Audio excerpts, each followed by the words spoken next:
સુરતમાં શિક્ષણ સમિતિની સભામાં વિપક્ષ દ્વારા હોબાળો કરવામાં આવ્યો। 22મીએ રજા આપવા શિક્ષણ સમિતિની સભામાં માંગ કરવામાં આવી।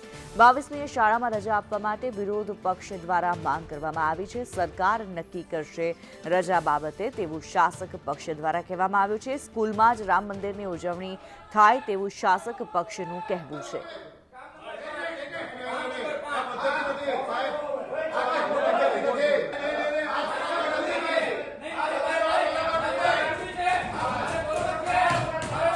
ત્યારે સુરત નગર પ્રાથમિક શિક્ષણ સમિતિની સામાન્ય સભા જે યોજાઈ હતી તેમાં હોબાળાના દ્રશ્યો જોવા મળ્યા છે।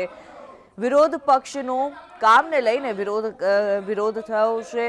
વિદ્યાર્થીને પ્રવાસે ન લઈ જવા માટે થઈને વિરોધ કરવામાં આવ્યો છે। મહત્વપૂર્ણ રીતે જો વાત કરવામાં આવે, રામ મંદિર જ્યારે પ્રાણ પ્રતિષ્ઠાનો દિવસ છે, 22મીએ રજા આપવા માટે થઈને શિક્ષણ સમિતિની માંગ કરવામાં આવી છે।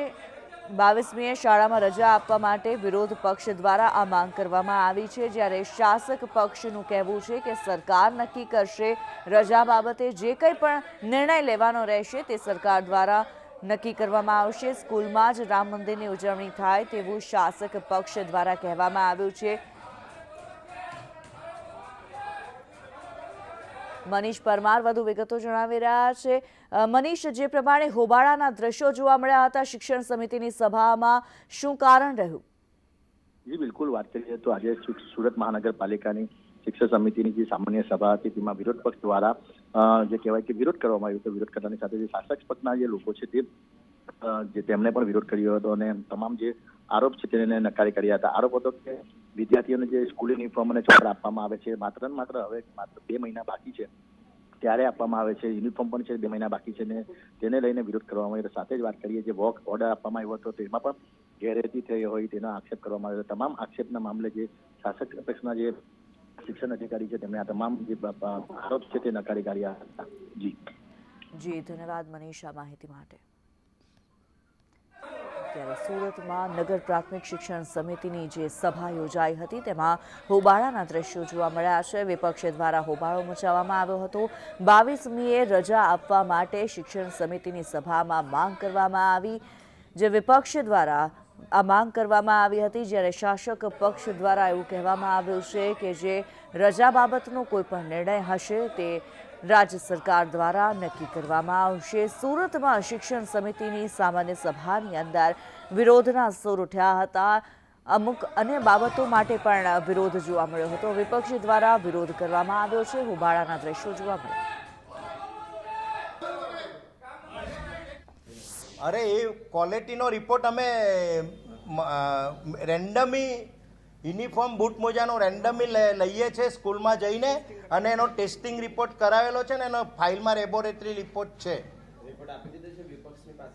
અરે ફાઇલમાં બધું જ છે। દરેક જે એજન્ડાના જેટલા કામ હોય ને તમામ કામોની ફાઇલો મૂકવામાં આવે છે, તમામ જોઈ શકે છે અને વિપક્ષના સભ્ય બધું જોઈ શકે છે, પણ એની ખાલી રજૂઆત છે।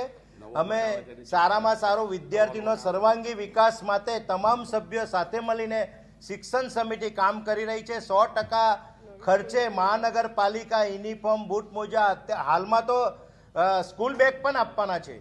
તો આવી સારી કામગીરી 100% ખર્ચે મહાનગરપાલિકા કરી રહી છે વિદ્યાર્થીના સર્વાંગી વિકાસ માટે। તો અમે તમામ મહાનગરપાલિકાને ખૂબ અભિનંદન આપીએ। આખા રાજ્યમાં સુરત મહાનગરપાલિકા એક એવી છે કે જે યુનિફોર્મ આપે છે।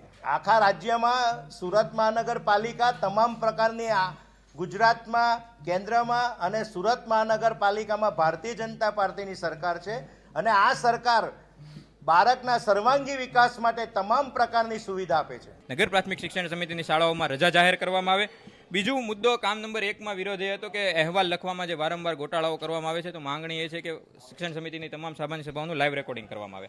હવે આગળની વાત એ છે કે બૂટ મોજા અને યુનિફોર્મ, આપણે જાણીએ છીએ કે બૂટ મોજા અને યુનિફોર્મ એ દર વખતનો માથાનો દુખાવો છે અને એ જે કંપનીઓ વારંવાર ગેરરીતિઓ કરે છે, વારંવાર પોતાનો માલ સપ્લાય પૂરો પાડતા નથી, એ જ કંપનીઓને રિપીટેડ લાખો રૂપિયાના, કરોડો રૂપિયાના વર્ક ઓર્ડર આપવામાં આવે છે।